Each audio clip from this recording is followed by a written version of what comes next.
So how's it going, kids and squids? It's Hero here, bringing you a competitive analysis on the heavy Splatlings, weapon I've been using since various months that, despite being generally overlooked upon in team comps, have started proving themselves as great assets in the competitive scene. But what makes these weapons worth picking up over any long-range shooter? Let's find out.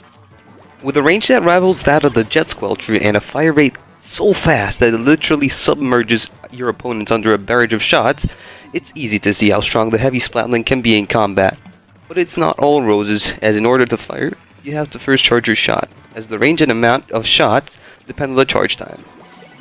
On top of that, dealing 28 damage per droplet, the heavy is susceptible to defense stacking, as 2 mains and 2 subs of defense will already be pushing you down to a 5-hit KO. But we'll talk more about that later. As one can easily guess, the Splatling is best suited for an active back roll, generally maintaining game control for its team at a safe distance, while potentially picking off any opponent that tries to push forward. Don't worry if you won't be getting that many kills with the Splatling. The Splatling should mainly focus on supporting its team, with kills being an added bonus.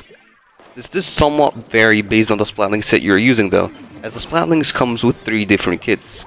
The Remix Splatling, which packs Sprinklers and Whale, the Deco, which packs Point Sensors and Kraken, and the Vanilla, which has the Walls and Ink Strikes.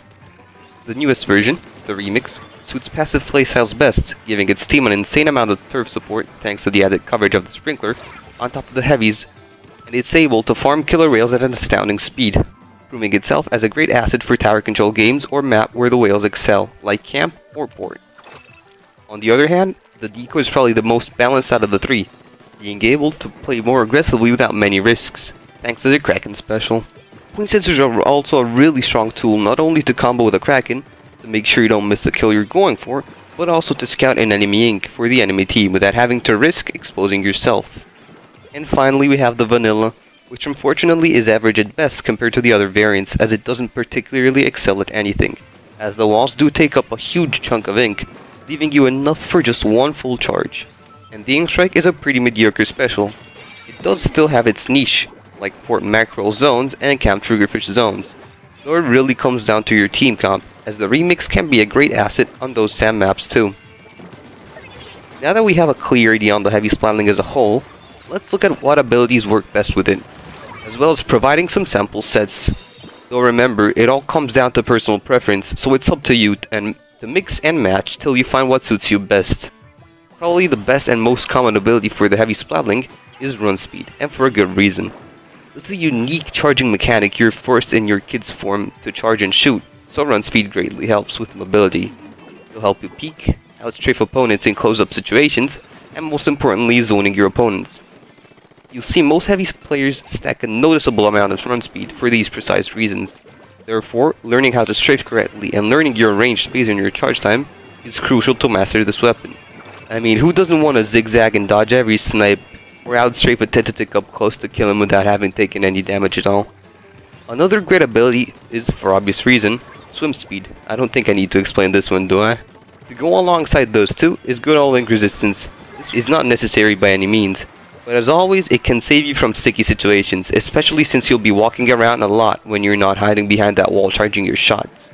Aside from the aforementioned damage, defense can also be a lifesaver, as it can kick back some weapon TTKs enough for you to get the upper hand even if caught off guard. Special related abilities are also great for the heavy, like Special Duration Up, an ability I really suggest running at least 1 main of on the Deco because of the Kraken Duration nerf. Tenacity is also an amazing choice for each set, since you'll probably be the last one standing for your team most of the time. Your special meter will go up in no time. Personally, I have found these sets to fit my playstyle best. You should give them a shot and see if you like them. Before I end the video, I wanted to go over one last point which tends to generally be overlooked, and that's the weapons matchups. This is not as important as it could be in games like Smash or Pokemon, but I think it's still worth mentioning. The Splatling has a really strong matchup against close quarter shooters and rollers because it can easily keep them in check with its range and fire rate. Add run speed into the mix and those weapons will struggle even getting close to you. But even if that happens, against shooters, you can simply strafe around them. Snipers are an odd beast, as they do have the ability to shut you down immediately, but will often have trouble hitting you if you're moving well enough.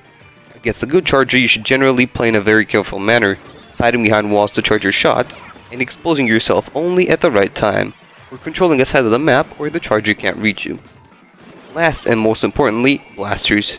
Blasters are the weapons that give the heavy the most trouble, and no, I'm not talking about the Luna Blaster, but mainly about the Rapid Blaster and the Rapid Blaster Pro. These blasters pack an insane amount of range from the get-go, forcing you to always have your full charge ready if you don't want to get outraged and destroyed. They don't even care about you hiding behind walls, or if you're strafing because of the blast radius anyway. So if you do happen to face one, try to have your teammates prioritize it, or else you'll be strictly limited in movements. And that concludes the video for today. Thank you so much for watching. I really hope this helped you learn something more about this weapon, whether it is to use it yourself or play against it. This video took me a lot of work and time.